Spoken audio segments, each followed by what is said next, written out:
Vamos llegando al final. Nos queda una última presentación y es la presentación de Xavi Agri. Xavi Agri ya ha hecho realidad aquello en que muchos aún estamos trabajando en prototipos, que es el tema de la robotización y electrificación de máquinas que entran en el viñedo. Nos tendría que haber hecho la presentación Audrey, no se encuentra muy bien y ha pedido a Gilles, ya lo habéis oído, que por favor le sustituya y haga su presentación. Gilles. Désolé, je ne suis pas Audrey. Il faut juste appuyer fort ici pour changer. Vous pouvez vous en rendre compte, mais je connais un peu Xavi Agri, qui est membre de notre cluster, et donc je vais faire de mon mieux pour vous présenter Xavi Agri et les innovations qu'il développe. Xavi Agri, c'est une jeune entreprise, une start-up, qui est née dans le centre de la France, à Clermont-Ferrand, et un des deux fondateurs, des deux cofondateurs, est issu du monde de l'agriculture.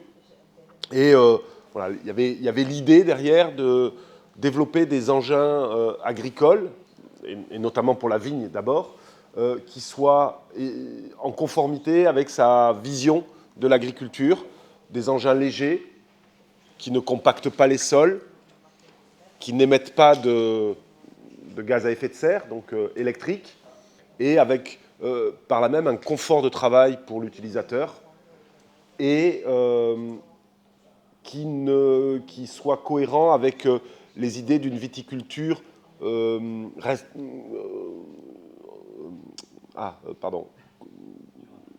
durable avec les sols, c'est-à-dire pas de travail en profondeur, uniquement un travail superficiel. Alors, les enjeux auxquels ça répond, vous les connaissez, on en a parlé un petit peu ce matin, c'est les sols agricoles qui sont... il y a des rapports au niveau mondial de la FAO, notamment, je crois, qui montrent à quel point les sols agricoles sont abîmés, et notamment les sols viticoles. La sécheresse, le changement climatique, les émissions de carbone, bien sûr, et puis, on en a parlé, le manque de main-d'œuvre. Et donc, face à ces constats, Xavi Agri a dit finalement que la plupart du matériel agricole, des engins agricoles aujourd'hui, n'étaient pas adaptés à ces enjeux. Et donc, on a décidé qu'il était absolument nécessaire de trouver un nouveau paradigme, une nouvelle manière de travailler les sols. Donc, ils ont mis au point des équipements innovants, et notamment ces deux-là, donc Alpo, qui est un tracteur électrique, enjambeur, mais qui a existé et qui est en train d'être retravaillé. Et donc, demain, il y aura aussi une version tracteur interligne classique. Donc, le tracteur électrique. Et puis, Zilus, qui est lui le robot tout-terrain. Alors, Zilus est un petit nouveau. En revanche, Alpo, lui, est un produit qui est déjà éprouvé. Je crois qu'il y a plus d'une centaine d'engins Xavi Agri qui sont aujourd'hui utilisés en France. Bon, plus de 15 000 heures de travail, voilà, plus de 90 machines vendues. Je crois qu'aujourd'hui, on en a 100. Voilà. Alors, Alpo, lui, voilà, je ne vais pas vous lire ce qui est écrit, vous pouvez le voir. C'est un tracteur électrique. Un point intéressant, c'est qu'il peut monter des pentes jusqu'à 35%. Voilà. Une autonomie, tout ce qu'il y a de plus classique pour ce type d'engin, qui permet de le faire travailler, une journée avec une recharge rapide de 2 heures. Panneau solaire sur le toit. Compatible avec des outils standards. Hein, donc, on peut utiliser les outils qu'on a habituellement. Alors, voilà, Xavi Agri est en train de travailler avec la plupart des fabricants de matériel viticole, hein, que ce soit des tondeuses, des intercepts, des broyeurs ou des choses, enfin pas des broyeurs, mais des outils pour travailler le sol. Et puis, ce qui est intéressant aussi, c'est que les dimensions sont variables, à la fois en largeur et en hauteur, pour s'adapter au type de vignoble. Donc, ce n'est pas de la variation en temps réel, mais avant de rentrer dans sa parcelle, on peut adapter la largeur ou la hauteur de manière à être adapté. Alors je crois qu'on a une petite vidéo. Voilà. Avant de parler de Zilus, il y a une petite vidéo sur Alpo. Donc la vidéo en dira plus que moi. Non, ça c'est Vinitech, ça. Ah, pardon. Une minute, ça va aller.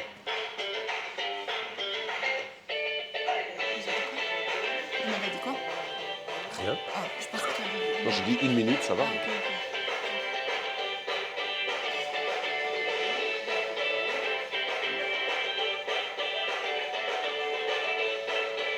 Donc voilà, on voit bien la voie variable, hein, la possibilité de.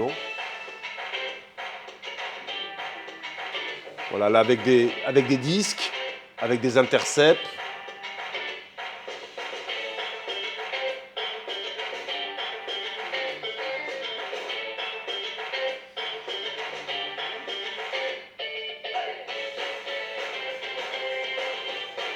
Très peu de tassement parce que l'engin est très léger.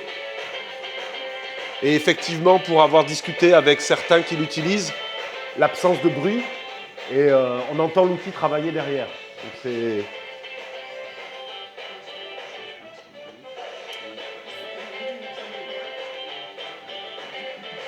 Voilà, la montée avec une rogneuse, hein. Donc pas que pour le travail du sol, même si il a été conçu pour le travail du sol, il peut aussi faire d'autres tâches, excepté évidemment les traitements phytosanitaires, puisqu'il n'a pas de cabine et il n'a pas forcément l'équipement nécessaire. Il peut même être équipé d'une centrale hydraulique pour les outils qui nécessitent de l'hydraulique. Voilà. Et puis le petit nouveau, c'est Zilus. Donc Zilus, c'est un robot, comme peut-être vous en connaissez d'autres marques, Naio, Vitibot et autres. La particularité de Zilus, c'est que donc, voilà, il peut travailler sur des pentes jusqu'à 55%, le dévers, GPS centimétrique. Là aussi, comme Alpo, on peut mettre toutes sortes d'engins derrière. Il est réglable en dimension, il a une autonomie. Mais ce qui est intéressant avec Zilus, voilà, là vous voyez l'architecture modulable, hein, qui permet de s'adapter à différents types de largeur et de hauteur de vigne. Voilà, ce qui est intéressant avec Zilus, c'est qu'on a 4 possibilités d'utilisation. Soit on peut l'utiliser en autonomie totale, comme un robot, il a son GPS, RTK, c'est quand même mieux d'avoir une balise RTK pour pouvoir être vraiment précis au centimètre, mais donc il est autonome. On peut l'utiliser avec une télécommande, donc voilà, à proximité, pour certains travaux, voilà, on peut l'utiliser avec une télécommande. Et puis surtout, ce qui est, je trouve, le plus intéressant, ce sont ces deux options qui sont moins fréquentes chez les fabricants de robots, c'est qu'on peut aussi l'utiliser comme un engin classique, c'est-à-dire en montant dessus et en le conduisant comme si ce n'était pas un robot. C'est-à-dire qu'on peut à la fois l'utiliser en robot ou pas en robot, avec un conducteur. Et puis, la dernière nouveauté, innovation, c'est qu'on peut travailler en accord robotique, c'est-à-dire que vous avez Alpo devant avec un conducteur qui fait un travail, et vous avez derrière Zilus, le robot, qui va suivre dans le même rang ou dans le rang à côté et qui va se coordonner avec Alpo, ce qui permet de multiplier par 2 la rapidité avec laquelle on travaille, le rendement qu'on va avoir avec les outils qu'on a.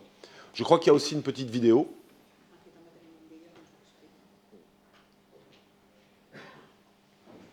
Sur Zilus. Voilà.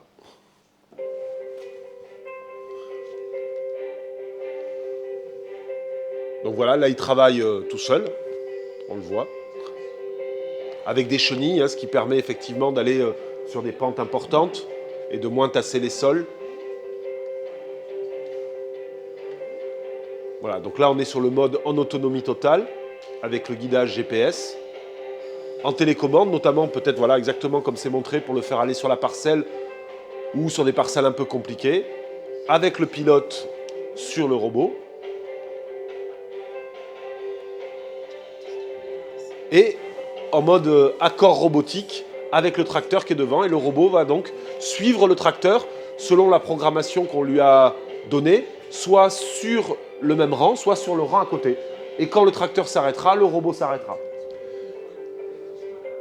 Ce qui permet notamment ce mode de conduite robotique, ça permet de pallier à un des problèmes qu'on a encore avec les robots, c'est en cas d'arrêt du robot, parce qu'il y a une pierre, parce qu'il y a un pied abîmé, parce qu'il y a un animal qui est passé, ou parce qu'il perd le signal GPS, paf, le robot il s'arrête, et donc là il faut que quelqu'un vienne le remettre en route, ou regarder.